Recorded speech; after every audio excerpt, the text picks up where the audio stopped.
এই পশ্চিমবাংলায় কলকাতায় বসে শুভেন্দু অধিকারী শেষ কথা বলবে না রে বাবা। যা সাহায্য করা দিল্লি পর্যন্ত দৌড়তে হবে, দেখিয়ে দেবো, আদালতেও দেখিয়ে দেবো, জনতার আদালতেও দেখিয়ে দেবো, দুজনকে দেখিয়ে দেবো একদম। ওইসব মাথা থেকে ওই এসব সব মার্ক্সবাদী কমিউনিস্ট বুদ্ধি আর কিন্তু বোধ ব্যানার্জি। আর সবচেয়ে বেশি যে নেমখারামি করে তার নাম হচ্ছে ববি হাকিম। সবচেয়ে বেশি যে ভোগ করে তার নাম হচ্ছে ববি হাকিম। সবচেয়ে বেশি যে নেমখারামি করে তার নাম ববি হাকিম। খেলা ওরা শুরু করেছে, শেষ আমরা দেখিয়ে দেবো। খেলা কিন্তু আমরা শুরু করিনি, খেলতে গেছে তো খেলা দেখিয়ে দেবো, খেলার শেষ দেখিয়ে দেবো।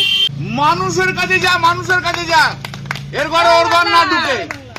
ওই ঋতুপদাকে বলুন না উলুবেড়িয়াতে মানুষের কাছে যেতে, অরূপ রায়কে বলুন না হাওড়ায় ঘুরতে, মধ্য হাওড়া ঘোটা হাওড়া। অরূপ রায় যদি চেয়ারম্যান হয়ে থাকে গোটা পশ্চিমবাংলা ঘুরতে পারছে না কেন? ঋতুপদ ব্যানার্জি জেনারেল সেক্রেটারি তাকে ঘুরতে পারছে না কেন? পাবলিক বুঝিয়ে দেবে যে পাবলিকরা ভোট দিয়ে ওদের জিতিয়েছে। খেলা শুরু করেছে, শেষ করবো আমরা, একদম দেখিয়ে দেবো।